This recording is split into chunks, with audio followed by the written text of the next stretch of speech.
جی ٹھیک ہے. سلاد کا کیا معنی ہوگا؟ سلاد کا طرف.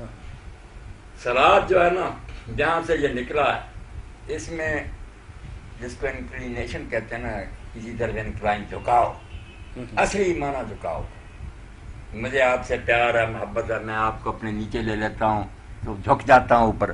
یہ انحرار بھی میں اصل معنی لفظ کا اثر بنا دی. اگر سچ مجھ کو جھک جاتا ہے مخلوق تو یہی نا کہ میں انسان ہوں دوسرے پر، اللہ اس طرح تو نہیں جھکتا. اللہ کا جھکنا یہی ہے کہ وہ محبت کرتا ہے، اس سے پیار کرتا ہے، اس کے حق میں مہربان.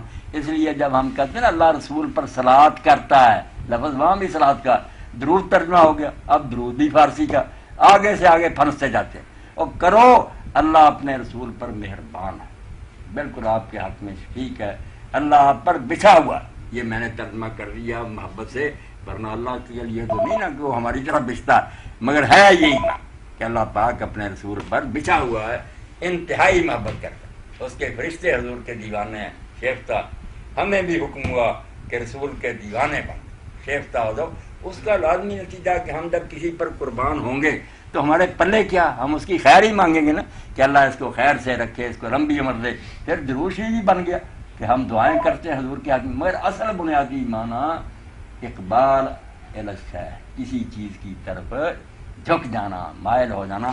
تو یہ سلاد بھی سلاد اسی لیے ہے کہ بندہ اپنے رب کی طرف مائل ہوتا ہے، دنیاوی دندے چھوڑ کر اس کی طرف جھکتا ہے، اس کی طرف رخ کرتا ہے، آگے بڑھتا ہے. اور وہ 3 سٹیج بھی آپ سب بیٹھے ہیں پڑھے لکھے عزیز شاعر، تینوں سٹیج آتے ہیں. اقبال کیا جھکنا، مائل ہونا، پہلے منہ کرتا اس کی طرف، پھر اس کے سامنے جھک جاتا ہے، پھر اس کے پاؤں میں پڑ جاتا ہے. تینوں مرحلے آتے ہیں کہ اپنے مالک کے سامنے رخ کر کے کھڑا ہو گیا، یہ تو اس کی طرف دھیان کیا، پھر جھک گیا اور پھر پاؤں میں پڑ گیا.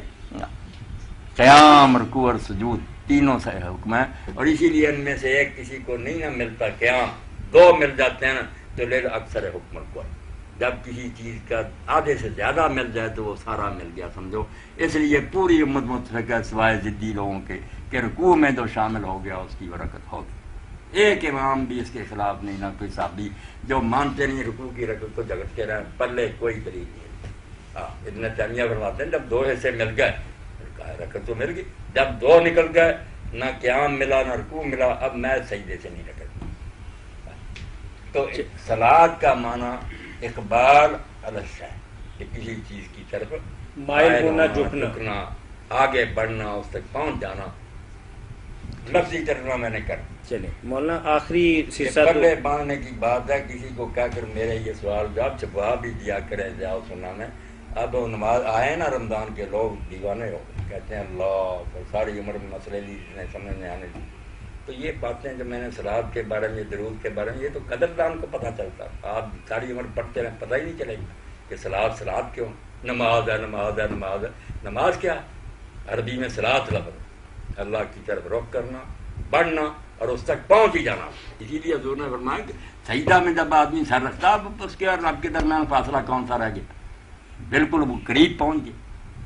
قدموں پر اس نے سر رکھ لیا اور اس وقت کہا کہ زور لگا دو اب دعا کرنے میں. پکا میں انہوں نے یستجاب والا سجدے میں پڑھ کر دعائیں کرو گے تو ضمانت ہے کہ مانی جائیں. وہاں نہیں ہونے دیتے، نماز کے بعد پھر لمبی لمبی دعائیں کرتے ہیں. کیا فائدہ؟ آپ نے کیا بتا دیا؟ صلوات کسی کی طرف رخ کرنا، بڑھنا، اس تک پہنچ جانا.